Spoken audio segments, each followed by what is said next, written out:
من کوبی هستم و خیلی خیلی خوش اومده اولین ویدیوی من. بله و تو این ویدیو قرار بهتون بگم که من کیم.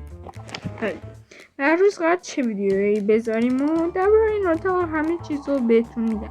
فقط لایک کامنت و سابسکرایب و فراموش نشه. منو تو رو خدا دوستاتون معرفی کنین تا زودتر به 1000 تا سابسکرایبر برسیم که هنوز کمیم ما، یعنی 9 نفریم.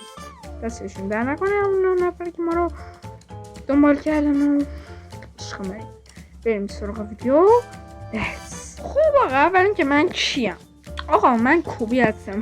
ویدیو گفتم و آقا ما قراره تو این کانال کلی ویدیو ماینکرافتی و ویدیو شورت داشته باشیم، ولی کم امکان داره که گیم دیگه داشته باشیم. کم امکان داره، ولی بازم هر چی شما بخواین میذاریم. ماینکرافت، گیمای دیگر، هر چی معرفی کنین رو میذاریم و عشق منیم. و من به شما میگم کوبی چی بود؟ به شما میگم که کوبی چی بود؟ کوبی پلیر ران. آره من به شما میگم کوبی پلیر و این بار طرفدار من دیگه. مثلا بهتون میگم به شما که طرفدارن، به 9 نفرتون میگم کوبی پلیر. یه دوست داشته باشین خودتون. مورد دیگه شما کوبی چی بود اسمتون؟ کوبی پلیر هستین. آره دیگه این چیزا. حالا بریم خونه رو بهتون نشون بدم. این خونه چی هستن؟ اینجا چیکار میکنه؟ اسم کوبیه. دوباره بگم کانال آپارتمان کوبیه.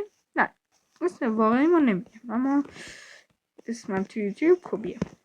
آقا اینجا اصلا ترسم نیست. سقفم هم ندرایتی و اینجا تو خونه براتون درست میگم. مثلا همه فهمیدن. حالا بریم سراغ خونه. 1 2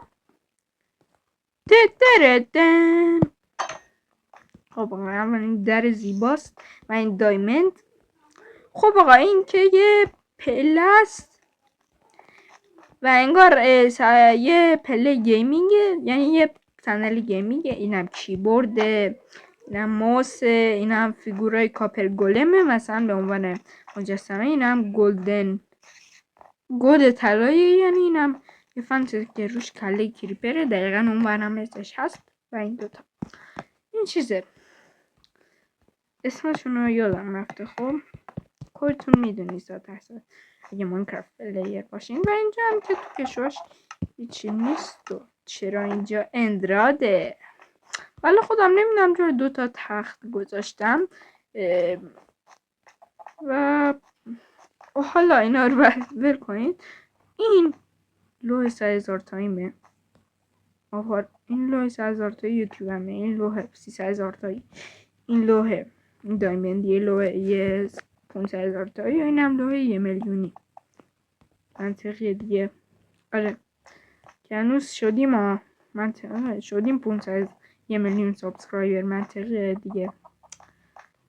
آره هیچ وقت مستریس که نمیتونیم جا بسنیم، ولی خب حداقل هم 1000 تایی کنین. من ریدم تو این.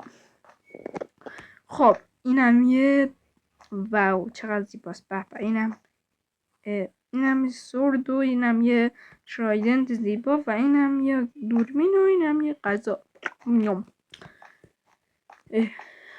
دیگه همینو عشق منینو. کامنت و دنبال سابسکرایب و این چیزا فراموش نشه. اینم نمای خونه. به آکواریوم توضیح ندادم. و این آقا که این مثلا یه کامپیوتره مثلا واقعا یه کامپیوتره دیگه. عنوان کامپیوتر میشه ازش استفاده کرد. منم که اندراده. منم یه آکواریوم اکسولاتوره که خدا در حالش چرا سیاهم سفیده؟ What the heck؟ در حال عشق منی، اینم سیاه هم سفیده. ول کن کپی پلیر را، حداقل هر روز یه ویدیو داریم و عشق منین تا ویدیوی بعدی و خدافیزی همه. خدافیز.